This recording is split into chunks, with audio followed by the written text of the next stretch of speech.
Oiê, eu sou a Jaque Conceição, esse aqui é meu canal Coletivo de Gege e a nossa conversa hoje é por que a Anitta incomoda tanto? A Anitta, peraí, calma. Antes de mais nada, você já sabe o que você tem que fazer, dá aquele like que você gostou, porque é assim que o conteúdo circula e viraliza aqui no YouTube e a gente quer que cada vez mais as pessoas conheçam a palavra do Gege. Em segundo lugar, bem-vindos a 2025, que esse seja um ano ameno, porque o ano passado foi de tomação do começo ao fim, mas cá estamos. Agora vamos lá, por que a Anitta é uma mulher que incomoda tanto? E por que mulheres como a Anitta incomodam tanto as pessoas? O que tem na figura de uma mulher jovem, que fez a sua fortuna sozinha, que construiu uma carreira fora do Brasil e no Brasil, que tem poder financeiro, por que incomoda ela dizer que é puta? Acho que a gente tem que voltar, para poder entender isso, a gente tem que voltar em algumas casas para entender como é que no Brasil as noções e os lugares de gênero são pensados e construídos. Tudo começa em 1500 com a chegada dos desgraçados dos portugueses aqui no Brasil, ocupando o território brasileiro, antes ocupado pelos nativos, e destruindo a população local e se apropriando de tudo que eles encontravam. As Américas, como eu já falei em vários vídeos aqui do YouTube, falo nas minhas aulas na UFBA e falo sempre pelos lugares onde eu circulo, é uma invenção da Europa. Tudo que tem aqui é uma criação a partir dos delírios, das ideias e dos pensamentos europeus que consolidam aquilo que a gente chama de colonização. Colonização não é só a ocupação de um lugar por um povo. Colonização é a implantação de uma ideia, a construção de um modelo de vida a partir de um protótipo.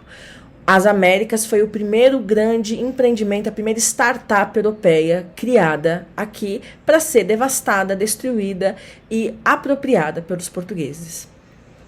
Assim, como a história europeia foi sempre contada a partir do lugar dos homens, a centralidade do lugar do poder é o lugar dos homens. O fato é que, à medida que a sociedade se organiza e vai evoluindo para se tornar o que nós conhecemos no Brasil, a gente vai tendo uma disputa permanente de narrativas, principalmente sobre os lugares de poder que são ocupados na sociedade. Se em 1500 o lugar de poder pleno era dos portugueses, já no final da abolição a gente vai ter uma disputa social e territorial por diversas narrativas e produção de espaços de poder. O fato é que no final do período da escravidão, já no final do período de colonização portuguesa, quando o Brasil vai se tornar uma república, a gente já tem uma reconfiguração dos papéis sociais dentro da dinâmica brasileira. Porém, as narrativas que são produzidas nem sempre são narrativas de dentro, muitas vezes são narrativas de fora. Nossa, que complexo isso, Jaque. O que é que você quer dizer? Eu quero dizer que a gente vem construindo uma história de um país racialmente atravessado pela identidade africana e indígena, mas que, ao produzir a sua narrativa para fora, produz uma narrativa que valoriza a experiência do homem branco. A experiência do homem branco, na ideia da modernidade, está fortemente cristalizada na figura de Deus. Deus é o grande homem branco. Deus é o grande detentor do poder. E qualquer coisa que questione esse poder ou que coloque esse poder em risco é visto como problemático. Qual é o poder biológico, poder no sentido de capacidade biológica mais importante para o desenvolvimento da humanidade? Qual é a grande façanha de Deus? Vamos começar por aí. Qual é o grande ato que torna Deus invencível? A capacidade de criar vida humana. Depois de Deus, quem é que cria a vida humana? As mulheres. É do nosso útero, numa perspectiva cisgênero, nessa ideia genética de feminino, que a humanidade é criada. Sem o útero do corpo feminino, sem esse órgão que tipifica um corpo como um lugar do feminino, é impossível se criar vida, entanto que Deus precisou da Maria. Então, abaixo de Deus só estão as mulheres. No entanto, esse lugar das mulheres é um lugar socialmente controlado e subjugado dentro de uma única percepção, que é a percepção de oferecer o cuidado e oferecer o seu corpo para a procriação. Entanto que essa ideia da grande Maria, da Virgem Maria, é esta ideia do cuidado, da abnegação, da doação e da procriação. Quando uma mulher foge desse estereótipo, Quando uma mulher rompe intencionalmente esse estereótipo e passa a ocupar outros lugares, inclusive lugares destinados aos homens, essa mulher causa um incômodo. A Anitta, para mim, representa esse deslocamento das narrativas, de uma narrativa hegemônica onde o homem é o sujeito de poder, para narrativas onde as mulheres têm contado suas histórias, e mais do que contar suas histórias, as mulheres têm vivido e criado suas próprias histórias. Essa é a figura da Anitta. E ela incomoda tanto porque ela não tem medo de ser essa figura. Assim como a Anitta, existem várias outras mulheres que também não têm medo de ser essa figura do poder, mas isso tem um preço. Na Anitta, ela usa esse preço a favor dela. O impacto que a internet tá, de ela ter feito uma apresentação onde ela diz que é puta em rede internacional, eu diria, incomoda muito esse falso moralismo brasileiro que coloca na figura do homem sempre a centralidade. Quando uma mulher desloca essa centralidade para sua própria jornada, ela está rompendo com o pacto cisgênero com os homens. Esse é o problema da Anitta. Ela rompe o pacto cisgênero com os homens. Isso incomoda, porque destitui os homens do espaço de poder. Do espaço de poder de produzir narrativas, do espaço de poder de controlar a economia, do espaço de poder de controlar nossos corpos, nossa sexualidade, nossa capacidade reprodutiva. Esse mesmo incômodo que a Anitta causa é bastante similar àquilo que os corpos travestis causam. Porque desloca o poder do útero e desloca o poder do falo. E isso reflete muito essa forma centralizada na figura masculina de socialização na sociedade brasileira. A sociedade brasileira funciona em torno dos homens. Tudo é pensado para os homens. A jornada de trabalho é pensada para os homens. O casamento, a forma cultural como o casamento é construído no Brasil é pensado para os homens. A ideia de construir carreira e se desenvolver profissionalmente é pensada para os homens, pelos homens, por os homens e para os homens. A forma do prazer, como ele é construído na nossa cultura, é pensado para os homens. A própria noção de feminilidade, ela é pensada pelos homens e para os homens. Então, quando mulheres deslocam o poder dos homens e reivindicam e assumem e gozam esse poder, causa uma confusão e um estranhamento colonial.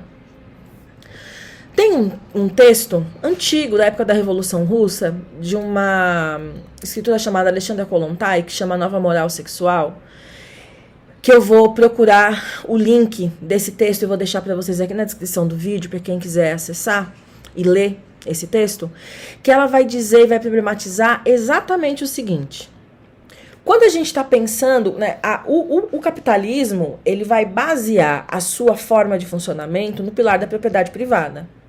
Logo, a mulher passa, numa perspectiva cisgênero heteronormativa, passa a ser capital social daquele homem.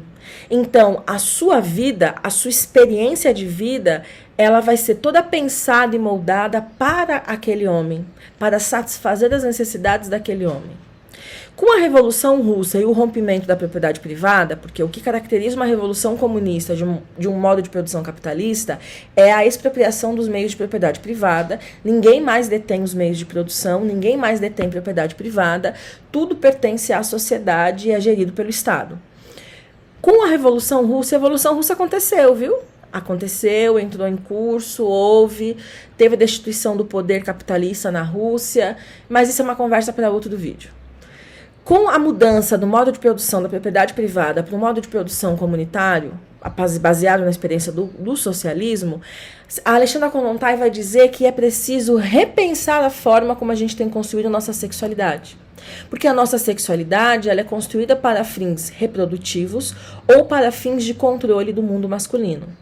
Então é preciso pensar, inclusive, o lugar social das mulheres na dinâmica cultural, porque se a nossa existência só serve para oferecer cuidado para os homens, ou para ser eu estou falando numa perspectiva cisgênero heteronormativa. Então, a gente pode pensar essas análises para outras formas de produção de identidade daquilo que a gente considera como feminino. Mas na perspectiva cisgênero normativo, a nossa existência serve apenas para satisfazer os homens. Mesmo as nossas carreiras, as nossas vidas profissionais, elas também servem para satisfazer os homens. Porque elas cumprem um papel social daquilo que os homens culturalmente não podem cumprir. Não pega bem um homem pedagogo. Mas quando você vai ler os clássicos da pedagogia, não tem uma única mulher que é citada. A gente lê Marie Curie, a gente lê Emília, que eu esqueci o sobrenome dela, o pessoal da pedagogia vai lembrar. Mas, ainda assim, a maioria da produção é dos homens. Principalmente quando a gente vai ver a divisão do campo. Então, quando a gente está pensando disciplinas do campo da pedagogia, que é uma área completamente feminina na prática, se você entrar numa escola, 99% das mulheres que ocupam os cargos destinados a profissionais formados em pedagogia são mulheres, e a grande maioria são mulheres negras. Então, dentro da pedagogia, se a gente for pegar disciplinas, a gente vai ter as disciplinas práticas, como, por exemplo, as questões que vão falar de aprendizagem, que são áreas dominadas pelas mulheres, que estão muito mais no campo do cuidado corpo a corpo, professor-criança, do que disciplinas conceituais como antropologia, sociologia ou filosofia, onde a predominância de autores homens é absoluta. Isso fala muito da forma de funcionamento social dos lugares do gênero. Os homens pensam, as mulheres cuidam. Quando a gente vê uma mulher como a Anitta se colocando fora desses dois lugares e assumindo ao mesmo tempo esses dois lugares, porque ela nem é o sujeito que pensa e nem é o sujeito que cuida. Ela é o sujeito que produz. Ela é o sujeito que está, a partir do seu deslocamento, do seu deslocamento dos seus lugares, dos seus papéis, o sujeito que produz. A Anitta criou a própria carreira, ela produziu a sua jornada. Ela não é nem o sujeito que está ali criando, determinando coisas, e nem o sujeito que está cuidando. Ela é cuidando no sentido desse lugar próximo do público, de ser quem oferece essa atenção, quem acolhe, quem é a mãezona, que vai lá, que dá autógrafo. Ela dá bronca em fã, ela dá bronca nas pessoas que ela não gosta. Ao mesmo tempo, ela está dizendo que ela é uma pessoa que pensa, porque ela está criando algo. A Anitta é o sujeito que cria. E a nossa sociedade não aceita mulheres que criam. Mulheres que criam são marginalizadas, estigmatizadas. Mulheres que criam na nossa sociedade são vistas pela chave da loucura, do desequilíbrio. A Anitta é louquinha, doidinha. Essa é a visão que a sociedade brasileira tem de mulheres que rompem esses lugares. Historicamente, no Brasil, quem são as mulheres que têm rompido esses lugares? As mulheres pretas, as mulheres faveladas, as mulheres que vêm de condições de extrema exploração e subordinação e que, com sua criatividade, vão criando os caminhos. A gente vai ver isso com as baianas do acarajé. A gente vai ver isso, a Adriana Barbosa da Feira Preta fala, né, que as primeiras empreendedoras no Brasil foram as mulheres pretas, que usaram de muita criatividade para romper esses caminhos. Não são as mulheres que pensam, não são as mulheres que cuidam, são as mulheres que criam. E criam potências e possibilidades de construção de uma nova vida. É por isso que a Anitta incomoda tanto. Porque ela não usa nem o cérebro dela, nem o corpo dela e nem o útero dela a favor da branquitude e da masculinidade no Brasil. Ela usa isso para ela, por ela e para outras mulheres que, assim como eu, se espelham e admiram a sua jornada. Bom, que bom que a gente pode ser uma mulher que incomoda. Que bom que a gente é uma mulher que incomoda.